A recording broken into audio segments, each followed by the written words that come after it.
हो, तुम्ही या आधी मला ग मनू काय तुम्ही नीट बसा, मला सांगायचंय तुम्हाला. बसा. काय बाई ही मुलगी काय झालं मनू? काही प्रॉब्लेम आहे का? नाही प्रॉब्लेम नाही. इनफॅक्ट मी प्रॉब्लेम सॉल्व्ह केलाय. काय बोलतेस? मी पोस्ट ग्रॅज्युएशनसाठी मुंबईच्या बाहेर जायचं ठरवलंय. दिल्लीला. ऍडमिशन घेतलीस तू? नाही मी एंट्रन्स एक्झाम दिली होती ना, तिचा रिझल्ट आलाय आणि काही दिवसात ऍडमिशन होईल. तू खरंच आम्हाला सोडून इतक्या लांब जाणार आहेस? लग्न झालं असतं तर जाणारच होते ना बँगलोरला. अगं हो, ते वेगळं ग. तू आता एकटीच एवढ्या लांब जाणार, आम्हाला इथे काळजी वाटणार नाही का ग? हा, मी म्हणते जायलाच हवं का इतक्या लांब? इथे होणार नाही का तुझं पुढचं शिक्षण? नाही आजी, इथे नाही. मला इथे नाही राहायचं प्लीज. मनू, कसं ग करशील एकटीने एवढ्या लांब जाऊन? अगं तिथे राहशील कशी एकटी? खाण्यापिण्याचं काय करशील? होईल सगळं मॅनेज, पण इथे नको. आणि आमचं काय ग? अहो तुम्ही पण बोला ना जरा. मालती, जाऊ दे तिला. तिचा निर्णय तिला घेऊ दे. आपण मध्ये नाही पडायचं त्यात. अहो पण मालती, तिला तिच्या मनाप्रमाणे वागू दे. तिला ठरवू दे. कारण आपण ठरवलेलं पक्क होत नाही, सिद्ध झालंय ते. मनू, तुला हवी तिथे ऍडमिशन घे तू. आम्ही आमचं बघू आणि ईशाला सुद्धा सांभाळू. मी तुम्हाला गेल्या वेळेला म्हणाले होते ना, यापुढे मला जे करायचंय ते मी करेन. सो मी तेच केलंय. मॅडम, मला जरा शांतपणे नीट एक्सप्लेन कराल का? ओके. माझी मुलगी ईशा दळवींच्या घरी होती. सो मी पोलीस घेऊन गेले आणि माझ्या मुलीला माझ्या ताब्यात घेतलं. तिला विक्रांत जबरदस्ती घेऊन गेले होते का? नाही, आजी आजोबा घेऊन गेले होते ईशाला दळवींच्या घरी. मग काय, मी न्यायला गेले होते ईशाला दळवींच्या घरी. विक्रांतनी आणि त्याच्या घरच्यांनी नेहमीप्रमाणे माझा अपमान केला. मी काय करायला हवं होतं? गप्प बसायला हवं होतं. पण आपली बाजू काय आहे हे बघायला नको का? मुळात हे सगळं करण्यापूर्वी कायद्याच्या दृष्टीने काय योग्य आहे हे बघायला हवं होतं ना तुम्ही. हे बघा, कायद्याची भाषा ना तुम्हाला कळत असेल. मला फक्त आणि फक्त माझ्या फायद्याची भाषा कळते. मॅडम, तुमचा फायदा करून देण्यासाठी आम्ही बसलोय ना इथे. तुम्ही स्वतःहून अशा ऍक्शन घेऊन तोट्यात का जाताय? म्हणजे? अहो, अशा पद्धतीने पोलिसांची मदत घेऊन मुलीचा ताबा मिळवणं हे आपल्या केसच्या दृष्टीने किती धोकादायक आहे माहितीये तुम्हाला?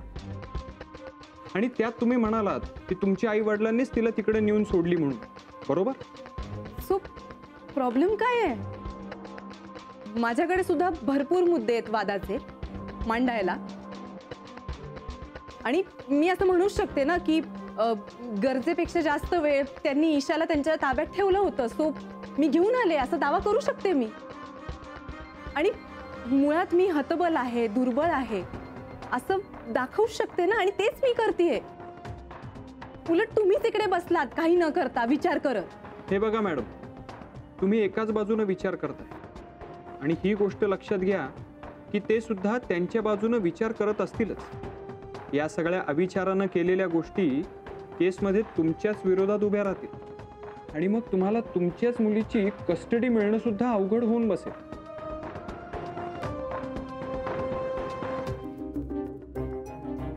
त्या सगळ्याला मी जबाबदार आहे विक्रांत, आणि तूही.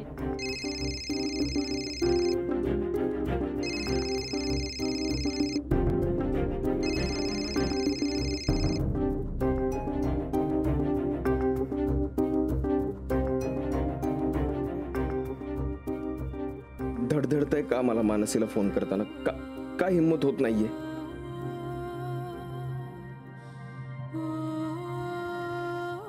सलील काय म्हणाला असेल तिला? आत्या मला म्हणाली तेच का? तेच मानसीला सांगितलं असेल का सलीलने?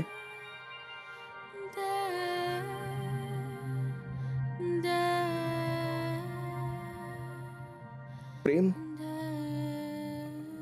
आमच्यामध्ये प्रेम आहे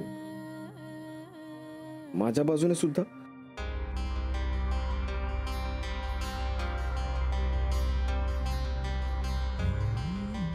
इतकं अस्वस्थ का झालं हेच कारण असेल का? नाही नाही नाही, पण हे खरं नाहीये. हे चूक आहे, हे चूक आहे. माझ्या मनात हा विचार कधीच आला नाहीये. आणि मानसीला पण तसंच वाटत असेल ना, तसंच वाटत असेल मानसीला, म्हणून ती माझ्याशी बोलत नाहीये. पण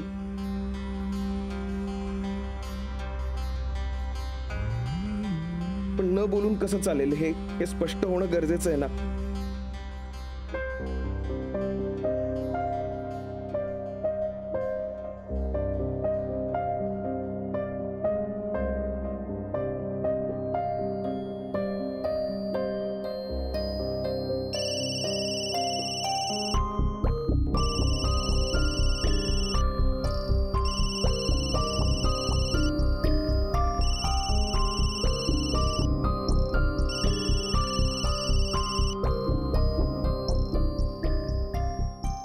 हॅलो हॅलो हॅलो विक्रांत.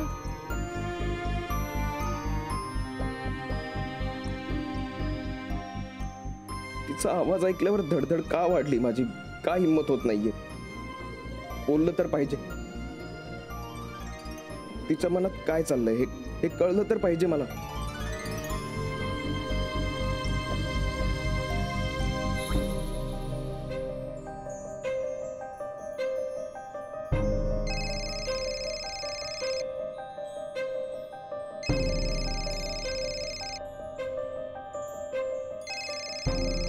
कुठल्या तरी वेगळ्याच वळणावर गेलंय सगळं.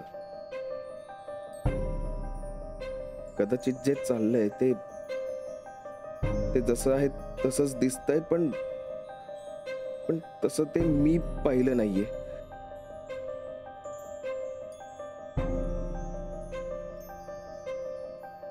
पण तरी मग मला हे का नाही जाणवलं?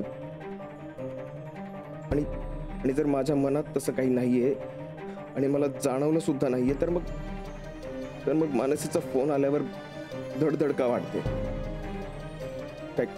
काहीच कळत नाहीये, काहीच कळत नाहीये मला. पुढेही जावंसं वाटत नाहीये आणि मागेही आहे तिथेच थांबलोय मी. पण नाही, इथेच थांबून नाही चालणार.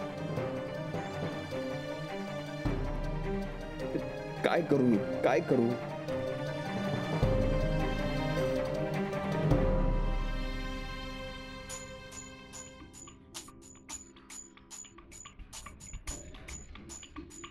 वकील जे म्हणाले ते बरोबर आहे. मी एवढी घाई करायला नको होती का? त्याच्यामुळे सगळंच फिसकटलं तर? ईशाचा ताबा आता मी मिळवलाय, पण दळवींना ईशाचा ताबा परत द्यावा लागला तर? माझ्याकडून मला काही मदत मिळणारच नाहीये. खरं तर ना, मला ईशा हवी सुद्धा आणि नकोय सुद्धा. नाही, पण ईशा नको असली तरी तिचा ताबा मला हवाय, कारण तो ताबा मला बऱ्याच गोष्टी मिळवून देणार आहे.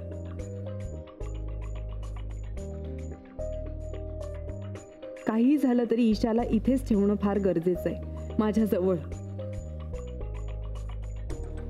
आजी आजोबांना तर ईशाला सांभाळायला अजिबात जमणार नाहीये आणि मी तिला हातही लावणार नाहीये. म्हणजे आता राहिली मानसी. येस, काहीही झालं तरी मानसीला ईशासाठी तयार करायलाच हवं. एका अर्थी बरंच झालं सलीलने लग्नाला नकार दिला ते, कारण मनू गेली असती तर ईशाला कोणी सांभाळलं असतं. असो, पण आता काहीच प्रॉब्लेम नाहीये. सो जरा परत एकदा विचार कर, इतकं गरजेचं आहे का जाणं? आजी, माझा निर्णय पक्का झालाय. अगं पण हे खूप तडकाफडकी होत आहे असं नाही का वाटत आहे तुला? हे बघ, मी आता लगेच जात नाहीये. आहे काही दिवस अजून इथे. आणि आजी आजोबा, तुम्ही आता मला अडवू नका प्लीज. मी काही निर्णय घेतलेत, विचार केलाय, करू द्या मला. एक मिनिट, मला प्लीज कोणीतरी सांगेल का की इकडे कसलं डिस्कशन चाललंय? कुठे जायची तयारी चालली आहे? दिल्लीला. That's great. फिरायला चाललीस तू? आजी, काय आहे हे? जाऊ दे की तिला फिरायला. त्या बिचारीने 4 दिवसही स्वतःसाठी काढायचे नाहीत का? तू जाग. मी 4 दिवसांसाठी नाही जाते, शिकायला जाते तिथे. किमान 3 वर्ष. तू काय बोलतेस? या मनस्थितीत मी जोक करेल असं वाटतं तुला? Manasi, have you lost it? तू असा कसा डिसिजन घेतलास अचानक जायचा? का? काय प्रॉब्लेम आहे? आहे ना प्रॉब्लेम. हा प्रॉब्लेम आहे ना? ह्या प्रॉब्लेमचं काय करायचं? म्हणून तू गेलीस तर हिला कोण सांभाळणार आहे? तो तुझा प्रश्न आहे ताई. मी माझे प्रश्न सोडवतेय, तू तुझे सोडव. कसे सोडवू मी प्रश्न? आणि हा जिवंत प्रश्न मी कसा सोडवू? तुला तिला सांभाळायचंही नाहीये, विक्रांतकडेही पाठवायचं नाहीये. आता आजी आजोबांना तिला सांभाळणं जड जाणार आहे. पण ह्या सगळ्यात मी काय करू? आणि मी असं कधीच म्हटलं नाही की मी हिला सांभाळणार नाही म्हणून. इथे असते तर मी ते आवडीने केलं असतं, पण आता नाही. आता माझा निर्णय पक्का झालाय आणि मी इथे नाही राहणार. आता हे नवीन चॅलेंज आहे माझ्या समोर. तुम्हाला कोणालाही मला मदतच करायची नाहीये का? काय झालं पिल्लू? आणि तिला इकडे. बताई, काय झालं? का रडतीयेस तू? कशाला रडतीयेस? ती मानसी तिकडे माझं डोकं खाते, तू कशाला डोकं खातेस आता परत? हा? मोना, अगं हे काय चाललंय काय तुझं? हे असं बोलतात का बाळाशी? हा, मूर्ख कुठली. आधी तिला सांभाळायला शिक स्वतः. आई होणं इतकं सोपं नाहीये, कळलं का? नाही नाही, हे बघ, समजा एखादी कठीण केस तुझ्या समोर आली हॉस्पिटलमध्ये आणि 2 क्षण तू गोंधळून गेलास, तुला कळत नाही नेमकं काय करावं, तर तू काय करशील? हॉस्पिटलमध्ये एखाद्या तुझ्या वॉर्डबॉयला वगैरे विचारशील का तुझ्या ज्ञानाचा उपयोग करून तू उत्तर शोधशील? बाबा, तुमचं बरोबर आहे. आजपर्यंत मी अनेक कठीणातल्या कठीण केसेस सोडवल्यात, पण माझा ज्ञानाचा उपयोग करून मी ही सिच्युएशन नाही सोडवू शकत. हे वेगळं आहे, जास्त कॉम्प्लिकेटेड आहे. सलीलने जो निर्णय घेतलाय त्याला मी जबाबदार आहे असं म्हणाली ती. हे तिला म्हणायचं आहे की सलील तिला असं म्हणाला असेल? असं म्हणजे काय? म्हणजे आमच्यामध्ये काही बाबा, निर्मला आत्या सुद्धा मला म्हणाली की मानसीमध्ये आणि माझ्यामध्ये तिला एक वेगळी जवळीक जाणवत होती. आता सलीललाही असं काही जाणवलं असेल का? तू विचारलंस का मानसीला तसं? नाही, मी नाही विचारू शकलो तिला. स्वतःला विचारलंस एकदा? बाबा, तुम्हाला काय वाटतं? काय विक्रांत, मला काय वाटतं याचं उत्तर मी देईन तुला, पण तू तसं मला विचार नकोस. खरं तर तू कुणालाच तसं विचार नकोस. कसं असतं बघ, एखादं चित्र असतं, ते चित्र 4 जण बघतात ना, तेव्हा ते 4 अर्थ सांगतात. आणि त्या चौघांनाही आपला अर्थ बरोबर आहे असं वाटत असतं. उत्तर विचारायला लागलं असतं त्यात अडकून जाशील, गोंधळून जाशील, काही मिळणार नाही तुला त्यात. मग मग कसं आहे की 4 लोक 4 अर्थ सांगतात, पण समजा मूळ अर्थ 5वाच असेल तर, आणि तो अर्थ कोणाला माहिती असेल? एक तर त्या चित्राला किंवा ज्यांनी चित्र काढलंय त्याला, नाही का? म्हणजे हे असं आहे का नाही हे एक तर तुला माहिती आहे किंवा मानसेला माहिती आहे, मला नाही, कोणालाही नाही, निर्मलालाही नाही. म्हणजे तुझ्याकडे पर्याय काय उरतो? एक तर तू स्वतःला विचारायचं किंवा मग मानसेला विचारायचं. नाही ना कळत आहे तुला काय बोलायचं. त्या दिवशी तू मला म्हणालास या जगामध्ये 3च माणसांकडे उत्तर आहे, मी, सलील आणि मानसी. पैकी मला माहित आहे पण मला उत्तर द्यायचं नाही. बरोबर होतं तुझं, मी तुला टाळलं. पण तू जास्त विचार करू नकोस याचा. तुला जे वाटतंय आणि त्याच्यावर कसं वागायला पाहिजे याचा निर्णय तू स्वतः घ्यायचास. चित्राचा खरा अर्थ जो तुला वाटतं तोच आहे असं समजायचं. आणि एक गोष्ट लक्षात ठेव विक्रांत, तो निर्णय काहीही असेल, अगदी काहीही, आणि कुणी कितीही विरोध केला ना तरी मी त्या निर्णयाच्या मागे ठामपणे उभा राहील. निर्णयाच्या आणि तुझ्याही मागे एक मित्र म्हणून. तेव्हा नीट विचार कर आणि योग्य तो निर्णय घे.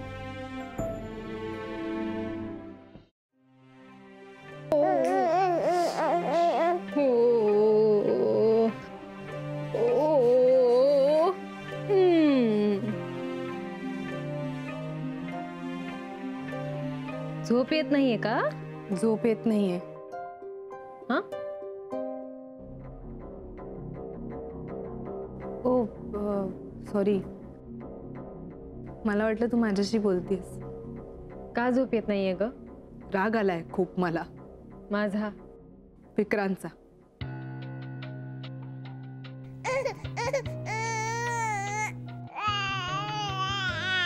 ओ काय काय झालं, काय झालं? ओ लगेच शांत झाली ग.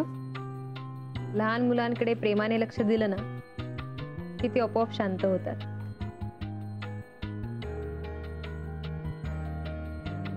मला राग कसला आलाय माहितीये? विक्रांतने लग्न करून मला तर सुखी केलंच नाही, पण तुला सुद्धा दुःखच दिलं ना, याचा राग आलाय मला खूप. आता बघ ना, तो कुठे, तू कुठेस, आणि सगळ्यात महत्वाचं म्हणजे मी कुठे. काही अर्थ आहे आपल्या नात्यांना? काहीच नाही. या त्रिकोणातल्या तिन्ही कोणांना काहीच अर्थ नाहीये ग. आणि हो, विसरलीच की मी, ईशा, तिचं काय? आता तर काय तू सुद्धा निघून जाशील. तिचं काय होणार आहे मग काय माहिती. मानसी, तू चाललीस ना? ताई, माझा निर्णय पक्का आहे.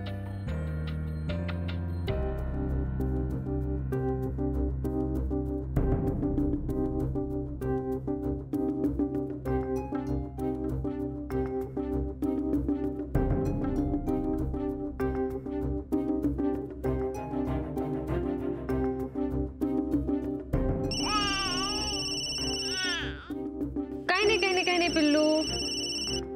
ओ काय आवाज झाला? फोन का कट केला? हिला बोलायचं नाहीये का?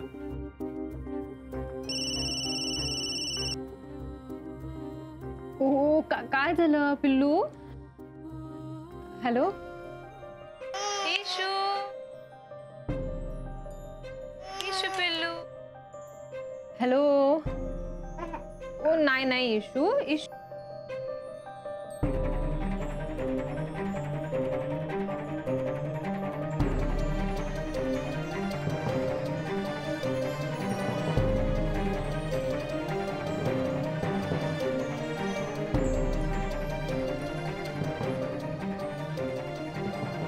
काय दुर्दैव आहे. मी ईशाचं रडणं थांबवू शकत नाही आणि मानसीला हसवू शकत नाही. आज मी जगातला सगळ्यात कम नशिबी माणूस आहे.